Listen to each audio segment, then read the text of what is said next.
ನಮಸ್ಕಾರ ವೀಕ್ಷಕರೇ, the federal ಕರ್ನಾಟಕಕ್ಕೆ ಸ್ವಾಗತ. ನಾನು ವಿಜಯ್ ಜೊನ್ನಳ್ಳಿ.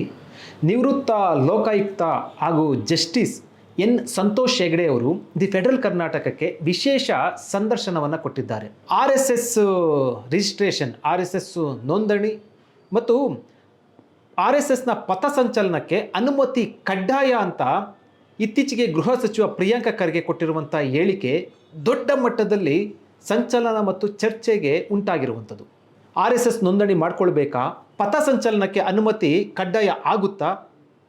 ಕಾನೂನಿನಲ್ಲಿ ಈ ಬಗ್ಗೆ ಏನನ್ನ ಹೇಳುತ್ತೆ? ಕಾನೂನಿನಲ್ಲಿ ಈ ಬಗ್ಗೆ ಅವಕಾಶ ಇದೆಯಾ? ಈ ಸಂಬಂಧಪಟ್ಟಂತೆ ಸಂತೋಷ್ ಹೆಗ್ಡೆ ಅವರು ಫೆಡರಲ್ ಕರ್ನಾಟಕದ ಸಂದರ್ಶನದಲ್ಲಿ ವಿವರವಾಗಿ ಮಾತಾಡಿದ್ದಾರೆ. ಇದರ ಬಗ್ಗೆ ಸುಪ್ರೀಂ ಕೋರ್ಟ್ನ ಜಜ್ಮೆಂಟ್ ಇದೆ. ಅವರು ಏನಾದರೂ ಮೀಟಿಂಗ್ ಮಾಡುವುದಿದ್ರೆ ಅದನ್ನು ಸ್ಟಾಪ್ ಮಾಡಬೇಕಾದ್ರೆ ಒಳ್ಳೆಯ ಕಾರಣ ಇರಬೇಕು. ಬರೀ ಅದೊಂದು ವಿರೋಧ ಪಕ್ಷ ಅಂತ ಹೇಳಿ ಅದನ್ನು ದೂರ ಇಡೋಕ್ಕೆ ಸಾಧ್ಯವಿಲ್ಲ ಅಂತ 2 ವರ್ಷದ ಹಿಂದೆ ನಾನು ಇದರ ಬಗ್ಗೆ ಮಾತಾಡಿದ್ದೇನೆ. ನಾನು ಹೇಳಿದ್ದೇನೆ, ಇದು RSS ಅನ್ನೋದು BJPಗೆ ಸೇರಿದ ಪಕ್ಷ ಅಂತ ಅಲ್ಲ, BJP RSSಗೆ ಸೇರಿರ್ಬೋದು. ಅದರಲ್ಲಿ RSS BJPಗೆ ಅವ್ರ ಸಂಬಂಧ ಇದೆ. ಆದರೆ ಅವ್ರು ಮಾಡುವಂಥ ಕೆಲಸ ಕಾನೂನಿಗೆ ವಿರುದ್ಧವಾಗಿದೆ ಅನ್ನುವ ಮಾಹಿತಿ ಇದ್ದರೆ ಮಾತ್ರ ಅದನ್ನು ಪ್ರೊಹಿಬಿಟ್ ಮಾಡ್ಬೋದು, ಇಲ್ಲ ಇದ್ದರೆ ಮಾಡೋಕ್ಕೆ ಸಾಧ್ಯವಿಲ್ಲ ಅಂತ ಸುಪ್ರೀಂ ಕೋರ್ಟ್ನವರೇ ಹೇಳಿದ್ದಾರೆ. ಮತ್ತು ಮೀಟಿಂಗ್ ಮಾಡುವ ಮೊದಲು ಸರ್ಕಾರದ ಪರ್ಮಿಷನ್ ತಗೊಳ್ಬೇಕು ಅನ್ನೋದಕ್ಕೆ ಅದಕ್ಕೆ ಮೊದಲೇ ಕಾನೂನಿದ್ದರೆ ಇಂಥ ಮೀಟಿಂಗ್ಗಳು ನಡೀಬಾರ್ದಂತ ಏನಾದರೂ ಇದ್ದರೆ ಅದನ್ನು ಪಾಲಿಸಬೇಕಾಗ್ತದೆ. ಇದು ನಿಮ್ಮನ್ನು ನೀವು ಮೀಟಿಂಗ್ ಮಾಡಬಾರ್ದು ಅಂತ ಹೇಳೋಕ್ಕೆ ಸಾಧ್ಯ ಇಲ್ಲ, ಅದು ತಾರತಮ್ಯ ಆಗ್ತದೆ. ಆದ್ದರಿಂದ RSSನ ಬಗ್ಗೆ ಪ್ರಶ್ನೆ ಮಾಡಬೇಕಾದ್ರೆ ಅದಕ್ಕೆ ಹಿನ್ನೆಲೆ ಇರಬೇಕು, ಏನು ತಪ್ಪು ಮಾಡಿದ್ದವರು ಅಂತ ತೋರಿಸ್ಬೇಕು. ಇವರದ್ದೇ ಪಕ್ಷಗಳ ಇದಕ್ಕೆ ಸೇರಿದಂಥ ಸಂಸ್ಥೆಗಳು ಕೂಡ ಇರ್ತವೆ. ಅದರಿಂದ ಅವರ ಬಗ್ಗೆ ಏನು ಮಾತಾಡೋದಿದ್ರೆ ಇವ್ರ ಬಗ್ಗೆ ಮಾತ್ರ ಮಾತಾಡೋದು ಕಾನೂನಿಗೆ ವಿರುದ್ಧ, ಸಂವಿಧಾನಕ್ಕೆ ವಿರುದ್ಧವಾದದ್ದು. ಫ್ರೀಡಮ್ ಆಫ್ ಸ್ಪೀಚ್ ಅಂತ ಇದೆ, ಅದನ್ನು ನಿಲ್ಲಿಸಬೇಕಾದ್ರೆ ಯಾವುದಾದ್ರೂ ಒಳ್ಳೆಯ ಕಾರಣ ಇರಬೇಕು. ಇಂಥ ಮಾತುಗಳಿಂದ ದೇಶದ ದ್ರೋಹ ಆಗ್ತದೆ ಅಥವಾ ಕಾನೂನಿನ ವಿರುದ್ಧ ಆಗ್ತದೆ ಅಂತ ಮೊದಲು ತೋರಿಸ್ಕೊಡ್ಬೇಕು, ಯಾವ ಕಾನೂನಿನ ವಿರುದ್ಧ ಆಗ್ತದೆ ಅಂತ. ನೀವೊಂದು RSS ಹಿಂದೆ BJPಯವರು ಹುಟ್ಟುವ ಮೊದಲು ನೀವು ಅದೆಲ್ಲ ಅನ್ಯಾಯ ಮಾಡಿದ್ದೀರಿ, ಅದು ಮಾಡಿದ್ದೀರಿ ಅಂತ ಹೇಳೋಕ್ಕೆ ಸಾಧ್ಯವಿಲ್ಲ ಅಂತ. ಇವಾಗ ತಮ್ಮದೇ ಆದ ಕಾರಣಕ್ಕಾಗಿ ಏನೇನೋ ಸ್ಟೇಟ್ಮೆಂಟ್ ಎಲ್ಲ ಮಂತ್ರಿಗಳು ಹೇಳ್ತಾ ಇದ್ದಾರೆ. ಇದು ನನ್ನ ಅನಿಸಿಕೆಯಲ್ಲಿ ಸಂಪೂರ್ಣ ತಪ್ಪು. ಸರ್, ಒಂದು ಸಾರ್ವಜನಿಕವಾಗಿ ನಾನು ಪರ ಮತ್ತು ವಿರೋಧ ಇರೋರನ್ನ ಎರಡರೂ ಕೂಡ ಮಾತಾಡಿಸಿದೆ. ಸಾಂವಿಧಾನಿಕವಾಗಿ ಮತ್ತು ಲೀಗಲ್ ಆಗಿ ನಿಮ್ಮ ಹೇಳಿಕೆಯನ್ನು ನಾನು ಕೇಳೋದಾದರೆ, ಹಾಗಾದರೆ RSS ರಿಜಿಸ್ಟ್ರೇಷನ್ ಮಾಡಿಕೊಳ್ಳೇಬಾರ್ದಾ? RSS ರಿಜಿಸ್ಟ್ರೇಷನ್ ಮಾಡಬೇಕಂತ ಕಾನೂನು ಹೇಳಿದರೆ ಮಾಡಲೇಬೇಕು. ಯಾವ ಕಾನೂನು ಹೇಳ್ತದೆ? ಅಂಥ ಕಾನೂನು ಇದ್ದರೆ ಅವ್ರು ಮಾಡಲೇಬೇಕು.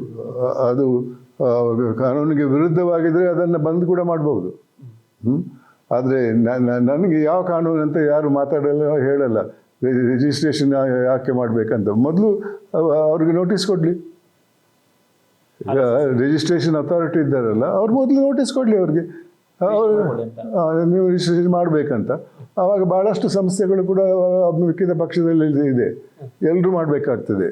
ಅದಕ್ಕಾಗಿ ಮೊದಲನೇ ಪ್ರಶ್ನೆ ಏನಂದರೆ, ಯಾವ ಸಂಸ್ಥೆಯಲ್ಲಿ ರಿಜಿಸ್ಟ್ರೇಷನ್ ಆಗಬೇಕು ಅವ್ರು ನೋಟಿಸ್ ಕೊಡಲಿ. ನೀವು ಇಲ್ಲಿ ರಿಜಿಸ್ಟ್ರೇಷನ್ ಆಗಬೇಕಾಗಿತ್ತು, ನೀವು ಮಾಡಿಲ್ಲ, ಅದಕ್ಕೆ ಬೇಕಾದಂಥ ಇಂಥ ಕಾನೂನಿನಲ್ಲಿ ನಾವು ನಿಮ್ಮ ಮೇಲೆ ಕೇಸ್ ಆಗ್ತೇವೆ ಅಂತ ಹೇಳಲಿ. ಯಾರು ಅದಕ್ಕೆ ಯಾವ ಕಾನೂನು ಅಂತ ಹೇಳಲ್ಲ.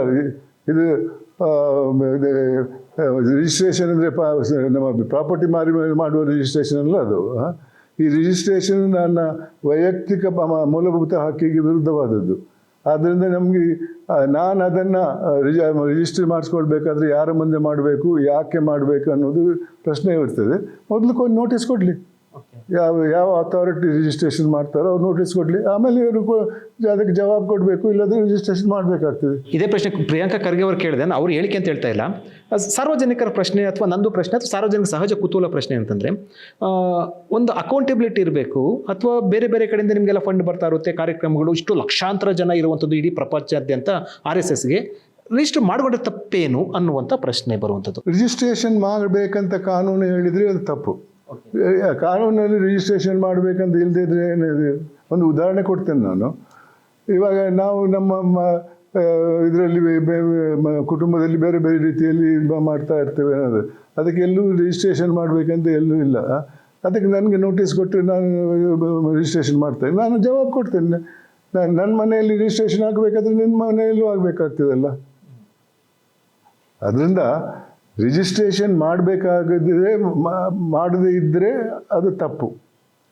ಯಾವ ಕಾನೂನು ಅಡಿಯಲ್ಲಿ ರಿಜಿಸ್ಟ್ರೇಷನ್ ಆಗಬೇಕು ಅದನ್ನು ತೋರಿಸ್ಕೊಡ್ಲಿ. ಆ ಕಾನೂನಿನ ಪ್ರಕಾರ ಸರ್ಕಾರದ ಅಧಿಕಾರಿಗಳು ನೋಟಿಸ್ ಕೊಡಬೇಕು ಅವ್ರಿಗೆ, ನೀವು ಈ ಕಾನೂನು ಪ್ರಕಾರ ರಿಜಿಸ್ಟ್ರೇಷನ್ ಮಾಡಬೇಕು, ನೀವು ಮಾಡಿಲ್ಲ ಅಂತ.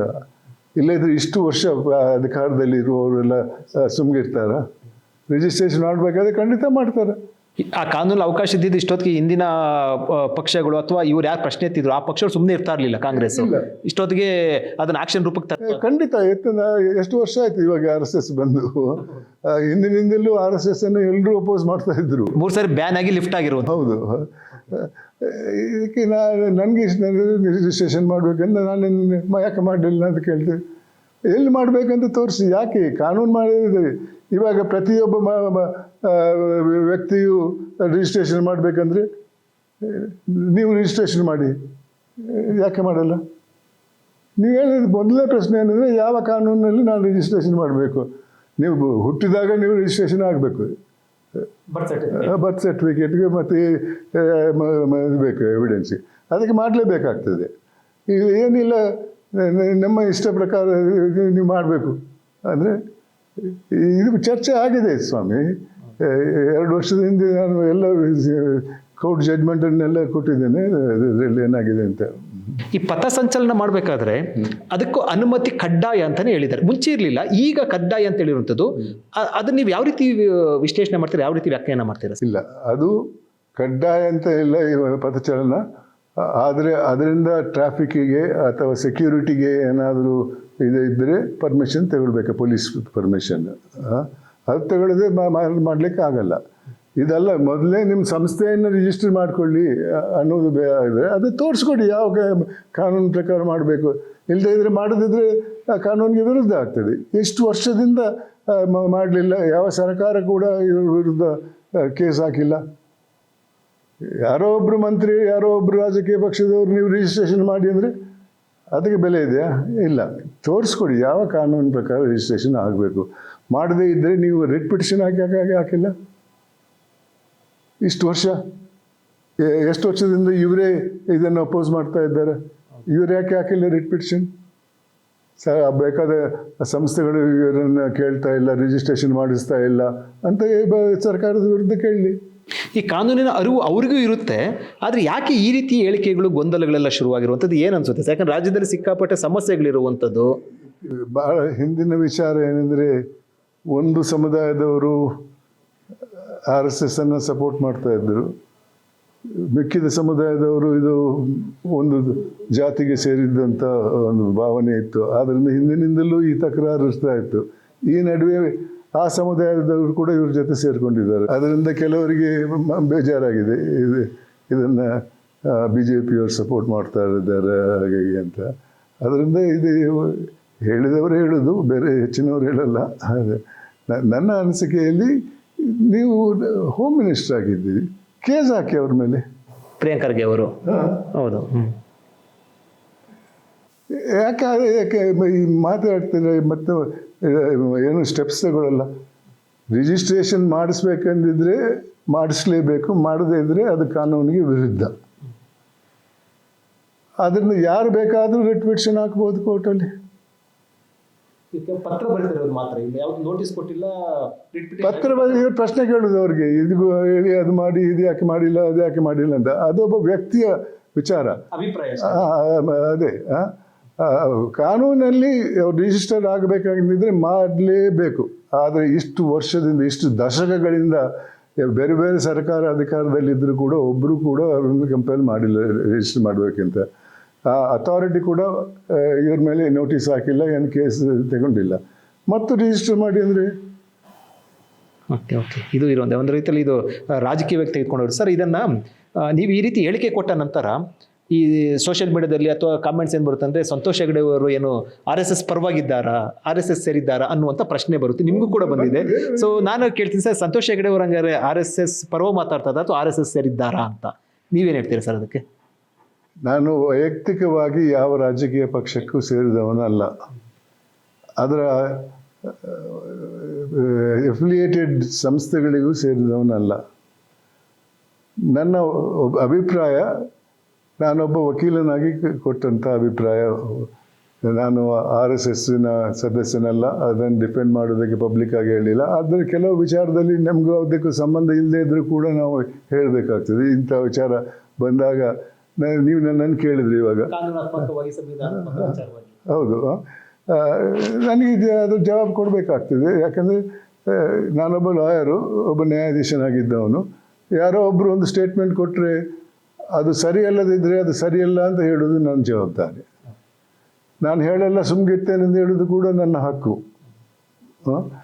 ಆದರೆ ನನ್ನ ಅನಿಸಿಕೆಯಲ್ಲಿ ನನಗೂ RSSಗೂ ಯಾವ ರೀತಿಯ ಸಂಬಂಧನೂ ಇಲ್ಲ. ಆದರೆ ಕಾನೂನಿನಲ್ಲಿ ಅದಕ್ಕೆ ಒಂದು ಹಕ್ಕಿದೆ.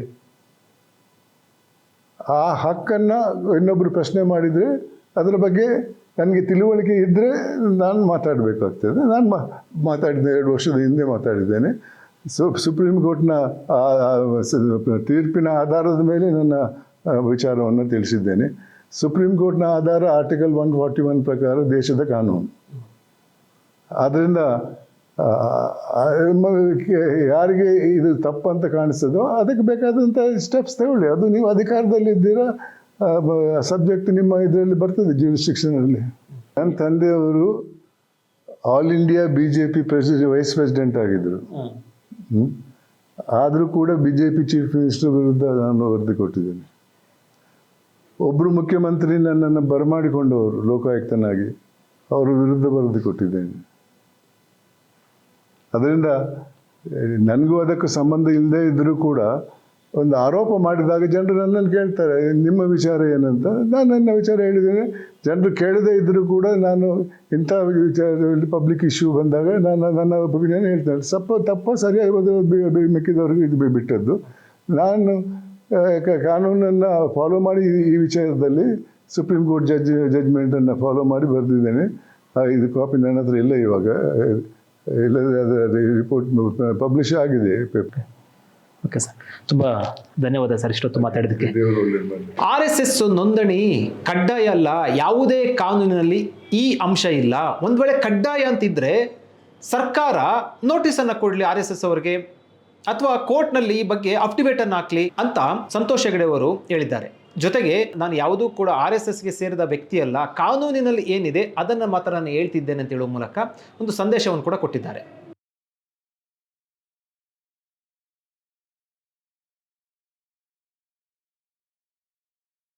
ಹೆಚ್ಚಿನ ಸುದ್ದಿ ಅಪ್ಡೇಟ್ಗೆ ಈಗಲೇ the federal Karnataka YouTube page ಅನ್ನು ಸಬ್ಸ್ಕ್ರೈಬ್ ಮಾಡಿ.